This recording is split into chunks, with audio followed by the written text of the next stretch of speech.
Till now we completed ideal transformer analysis both at no load and load conditions. Now we are entering into the phase 2, that is modeling practicalities. Okay, modeling practicalities in the sense, first thing we have to model the magnetic material. Now actually there is a deep discussion we have to do, but anyway this is machine simplified course. Okay, so and that too it's meant for revision. Okay, so I don't want to discuss in detail, but I will give the formulas, and then we have to understand what is meant by non-linearity. Okay, I will give you, because in GATE exam from concepts also questions will come. Okay, so conceptual questions also you have to solve, means that we may not go deep into the concepts, but I will make you understand, and I will make you you will come to the level to attempt GATE question. Even last year also one question came from non-linearity. Okay, now let us think of core laws of magnetic material. Now in core laws, we have hysteresis laws, we have eddy current laws, everyone know that. Now let us think of hysteresis laws.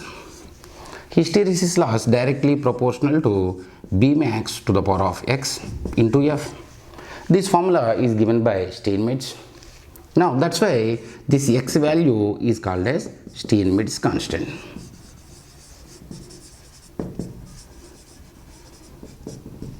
Now this particular Steinmetz constant, normally in the exam they may give that particular constant value or they may not give. If they give that particular value, use that. Otherwise if they don't give, just use 1.6. Okay, now area of BH loop, hysteresis laws is nothing but area of BH loop and all is not required. Okay, now means as an operating engineer, for example, previously we derived one equation, that is V equal to root 2 pi f pi max n. What is pi max? Is nothing but B max into S, area of cross section of the core. So a flux density multiplied by area of cross section of the core is going to be the operating flux maximum and number of turns. Now let us analyze this as operating engineer. As operating engineer means that the machine physically will be in the hands of operating engineer. Okay, so once the machine is designed, manufactured, rolled out, tested, and it is in the hands of operating engineer, means that number of turns he cannot change, area of cross section of the core he cannot change, root 2 pi anyway are universal constants. So B max directly proportional to V by F. So B max directly proportional to V by F. Okay, now if I use this particular equation here, hysteresis loss is going to become hysteresis loss directly proportional to B max to the power of 1.6 into F. Okay, or directly proportional to, in place of B max, if I replace B max with V by F. Okay, under that condition V to the power of 1.6 and divided by F to the power of 1.6 into F will give you F to the power of minus 0.6. Okay, so these two equations has to be remembered. These two equations has to be remembered. Okay, now in GATE many times they have given the question, that is, if B max is maintained constant, hysteresis loss directly proportional to frequency, or else if voltage is maintained constant, hysteresis loss directly proportional to frequency to the power of minus 0.6. Means that, let me convert that into sentence. If I increase frequency, will hysteresis loss increase or decrease? We can't say that, because if I increase frequency and B max or V by F, okay, so V by F ratio is maintained constant or B max is maintained constant, then if I increase frequency, hysteresis losses will be increased. Okay, now by maintaining voltage constant, if I increase frequency, hysteresis losses will be reduced, and these hysteresis losses are non-linear losses. Non-linear loss, and it's having non-linear property. Now let us think of eddy current loss. Eddy current loss. Okay, eddy current loss directly proportional to voltage square. Okay, now what is voltage here as an operating engineer is nothing but B max into F. So I can say directly proportional to B max square F square. Okay. Now again, if voltage is maintained constant, eddy current losses are going to be constant. Or if Bmax is maintained constant, eddy current losses are directly proportional to frequency square. Now, one thing I have to say here, we say that eddy current losses are independent of frequency. Now, eddy current losses are independent of frequency or not? Yes, they are independent of frequency. But means few people think that eddy current losses, if Bmax is maintained constant, eddy current losses is directly proportional to frequency square. No. So it will depend upon frequency. No. Basically, means if I can maintain Bmax constant, I can say eddy current loss is directly proportional to frequency square. But what is Bmax? Bmax is nothing but V by F only, no? Bmax directly proportional to V by F only. Under that condition, FF will get cancelled, so automatically voltage only will come. So, means eddy current losses are independent of frequency is right statement in case of what do you say transformers.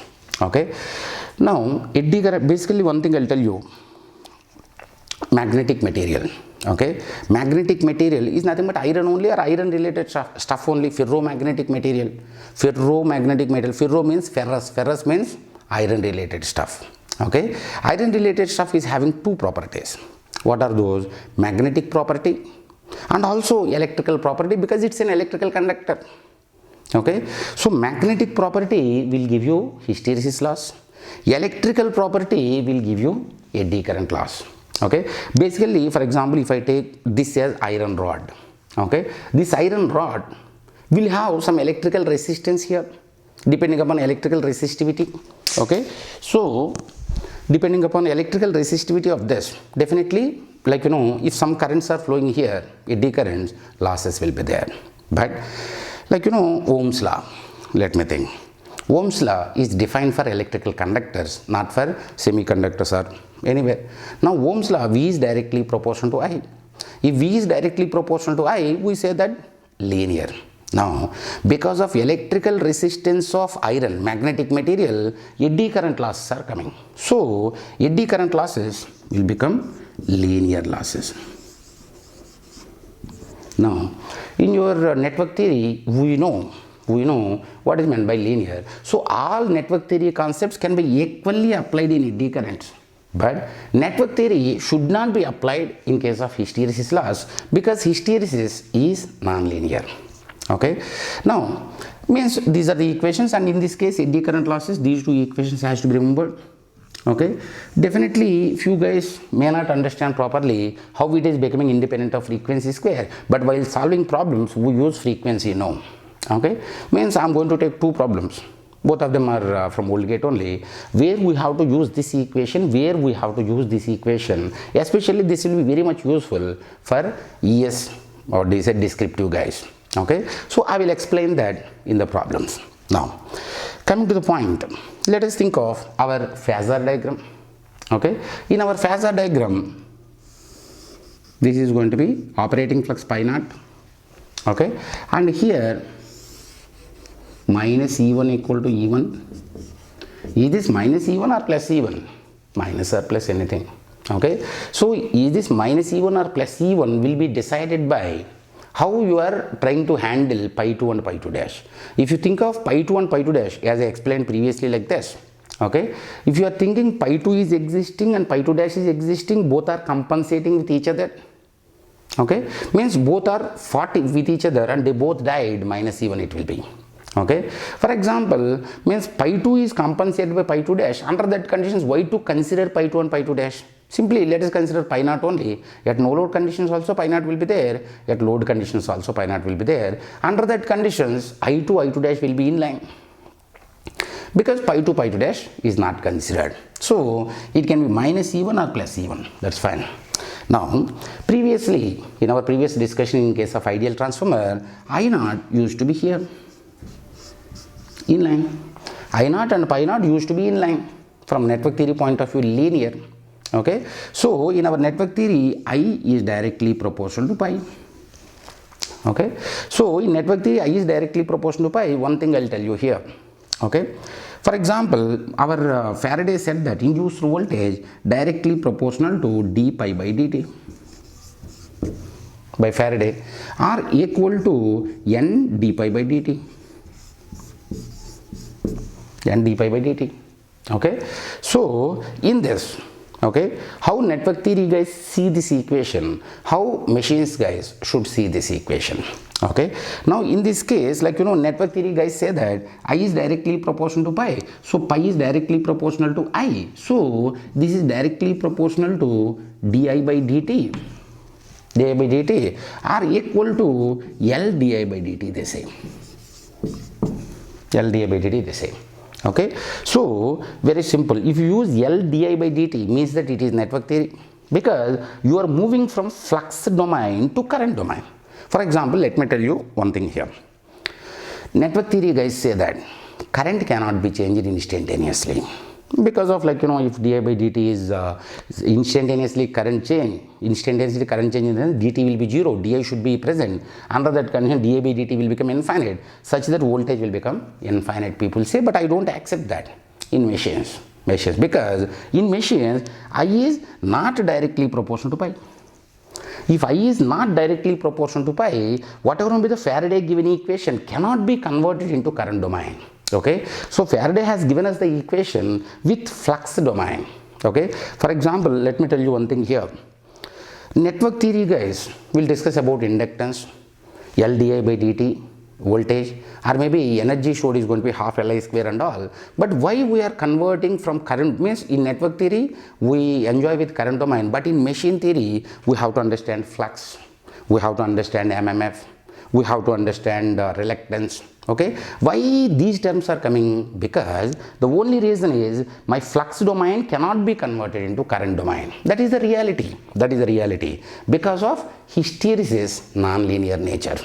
Okay, so the moment hysteresis is non-linear, I cannot apply I is directly proportional to pi. So Faraday given equation in the flux domain cannot be converted into current domain. Okay, so we have to stay in flux domain only. So now we have to understand flux, we have to understand reluctance, we have to understand MMF, we have to of course understand time and space. Okay, means we will see at later point of time, but only one thing you remember, we are we are analyzing machine in flux domain only, because current and flux are not directly related. Now anyway, this used to be at no load condition, I is directly proportional to pi, that's why we have written in line. Now if you consider hysteresis loss, okay, it means hysteresis loss means in my magnetic material, because of magnetic nature of magnetic material, it is taking some loss. Okay, analysis we will keep it for full length machine sessions. Okay, but not now, because it is machine simplified. Now the moment magnetic metal is absorbing some amount of power, okay, my source has to supply that power, active power. Now for example, if I naught is like this, no load current, how much is the input power? V1 I naught cos theta naught is going to be 90 degrees. Cos 90 is going to be 0. So under ideal conditions of transformer, no load power absorbed by transformer will be 0. Okay, now for example, from source we have to at any cost absorb some amount of power. Now for example, if I raise this to here, this is I0. Okay, now V1 I naught cos theta naught angle will give you some positive power, because my theta is going to be less than 90 degrees. Under that it will absorb some active power. That active power will be absorbed by magnetic material in order to compensate for hysteresis loss. Now because of hysteresis it will rise from here to here, and after that eddy currents. Okay, means about eddy currents I will add a small point. That is, eddy current losses are the losses happening in the magnetic material, that is iron, because of electrical property, that is nothing but electrical resistance. Okay, so some power is being consumed by electrical resistance, means that in the model that particular current should be in line with the voltage, because it is resistive. So my eddy current related, this is going to be eddy current related losses, such that V1 IE cos of the angle is 0 is nothing but V1 IE will give you eddy current loss, V1 I0H and cos of this will give you hysteresis loss. Okay, now what is meant by total no load current? Now hysteresis currents plus eddy currents is going to be total no load current. So hysteresis already it is here, and eddy current let me add here. Okay, from property, so such that hysteresis component plus eddy current component will give you total no load current I01. Okay, so about 1 means about harmonics. Okay, yes, we have to understand in single phase transformer why I transformed from I0 to I01. So for this, like I am postponing the discussion of harmonics to 3-phase transformer, because harmonics has to be analyzed in 3-phase transformer and harmonics need not be considered in single phase transformer. So in 3-phase transformer analysis, for sure I will tell you the difference between I0 and I01, but for time being leave it aside. Now what is the total no load power factor? I01 V1, the angle between V1 and I01 is going to be theta naught, total no load power factor. Now let us try to understand what is meant by linear and non-linear. Okay, for example, this is voltage, this is current. Linear in the sense V is directly proportional to I. If V is directly proportional to I, means that it should be a straight line. It should be a straight line. For example, if voltage is 10 volts, if current is 1 ampere, if I double the voltage, to 20 volts, my current also will be increased to 2 amperes. Okay, though it looks so simple, it is very important. Okay, because concept oriented questions we can solve from here only. Okay, now why it is non-linear I may not be able to explain now, but if it is non-linear, how in the model those parameters will be varied has to be understood. Okay, for example, if I want to model this at this operating point, 20 divided by 2 amperes is going to be 10 ohms resistance. Okay, if I want to model here,